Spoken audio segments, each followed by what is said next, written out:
Good morning বন্ধুরা, আমার ছোট্ট পেজে সবাইকে স্বাগত। আমি কালকে সারাদিনে কি কি করেছি সেটাই তোমাদের সঙ্গে শেয়ার করছি। প্রথমে ঘুম থেকে উঠে আমার ছেলেকে স্কুলে দিয়ে আসতে গেছিলাম। স্কুল থেকে দিয়ে আসতে গিয়ে আমি পরোটা তরকারি নিয়ে এসেছিলাম। এইদিকে আমার হাজবেন্ড তরকারি সবজিগুলো কেটে নিচ্ছে। তারপরে আমরা সেই পরোটা তরকারি খেয়ে নিলাম। এই বাইটটা তোমাদের জন্য, তোমরাও খেয়ে বলো কেমন লাগছে খেতে।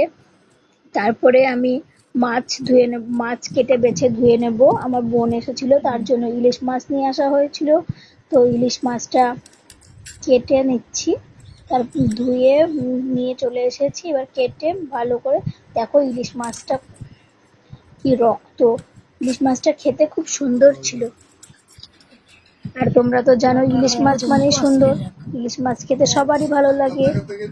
কার কার ইলিশ মাছ খেতে ভালো লাগে কমেন্টে জানাবে, আর কার কার খেতে ভালো লাগে না সেটাও কমেন্টে জানাবে।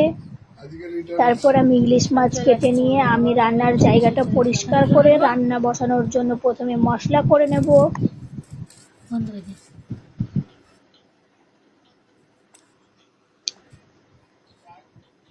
এই যে আমি রান্না বসিয়ে দিয়েছি।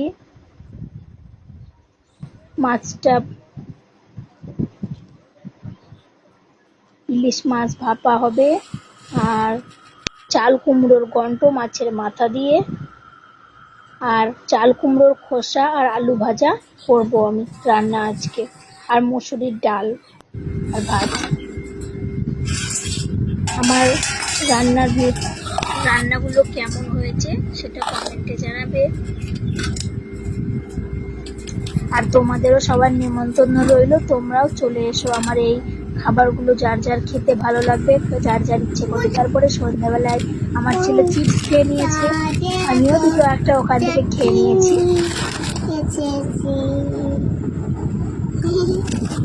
ছেলে খাবে, আমি বসে থাকবো, তা আমিও খেয়ে নিলাম। তারপরে ছেলেকে পড়তে বসালাম। পড়ানো টড়ানো কমপ্লিট করে রুটি খেয়ে আমরা আবার ঘুমোতে গেলাম। আজকের মতো এটুকুই, টাটা, বাই বাই।